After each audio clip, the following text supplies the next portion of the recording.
You're Lily, and I'm Thommo, and we are Lily and Thommo. Yes, we are. We are. How are you? I'm doing well. I guess the disclaimer saying that we are not the OG Aussie pace pair, but we are the awesome ace pair. Um, so let's talk for a minute about the Super 8s. I know there's a lot of things that we've got on. And there was one thing that we were chatting about before that I think we need to clear up with the world. So looking at the stats so far, how are England going right now? Did you have a They're chance to okay. pop They're in? one. They're one down in the chase Oh, against okay. South Africa. So yeah, we'll just see how they go. Yeah, no, it's good. So our scores so far matches, let's see. USA were 6-4, 176, lost to South Africa, who were 4 for 194. England 2 for 181, West Indies 4 for 180, India 8 for 181. What is that with the 181? Afghanistan were all out for 134. Bangladesh were 8 for 140. But Australia only had 2 for 100, but they won because of Duckworth Lewis, which means that there was rain delays. Everything is on the T20 site. And then, of course, the big question being that you grew up in England, have lived in Australia for 20 years ish. Which way do you prefer the scoring? The runs first, the wicket first, and why? It's not even a question, and I was going to pick you up on that because outside. We are outside of Australia for scoring purposes. So you gave the scores inaccurately. I'm going to take a deep breath and reconsider the friendship unless you start to use the proper cricket terminology, the scoring excellence. That is, of course, runs for wickets. But why? Why is it But runs for wickets? why? Yeah, but why? But why? Well, first of all, and this is, the ace trump card, no Okay, more question. tell me. It's an English game. We invented it. So just do as we say. Okay, fair. Although France do have a claim to inventing cricket, but that's a whole nother controversial can of worms. We'll see. But Yeah, and I read something about Ireland too, so let's have to maybe do a little more research. But tell me more. Okay, we're talking about scoring right now. and maybe the Icelandic as well.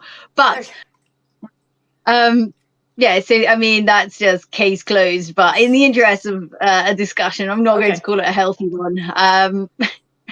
But in the interest of the discussion, then let's say if it to like just really simplify this, if we're back in ancient times and you've only got a telegram with like a couple of characters or your text message is very very limited, what is the key piece of information that you need to convey at the end of we'll just say 20 overs that they batted through? Do you want to know that it was 181, or do you want to know that two wickets were lost, 7 wickets were lost, or 9 wickets were lost? Because in terms of chasing that score, only one of those figures is useful or relevant. I mean, out of the two, like, well, critical. That's what I mean. Only one Okay. of Okay. those is absolutely critical. Okay, that's fair. That is fair. And the chase, yep, you want to do the runs. And I love that. I was with my mate Brian a few years ago. We were in Florida, and like I loved listening to him count, like so many off of so many balls, and he could just do it. The math, like it's brilliant. People who love math love cricket. I mean, it's just amazing what you can do. For me personally, I understand with the chase that the runs are important. I get that. But for me, the way Mm. my brain works, I know where the match is if I know the wickets. Because if it's, let's say 119, okay, but it's 1 for 119 or 8 for 119, like visually, you've got two very different games going on. And that's why for me, I love the wicket definer. Ooh. maybe I should coin that. You've got the wicket definer to know what that number means. In the chase, you're absolutely 100% right. Runs, yes, because you're trying to get that, which is what happened. Because when you look at the U.S. South Africa match, you could see that U.S. were chasing. They didn't get it. I mean, just by looking at that. But when you're looking at a match straight on, me personally, I love the wicket, just that definer, just that. Yep, this is where we are in the match, because it makes that run.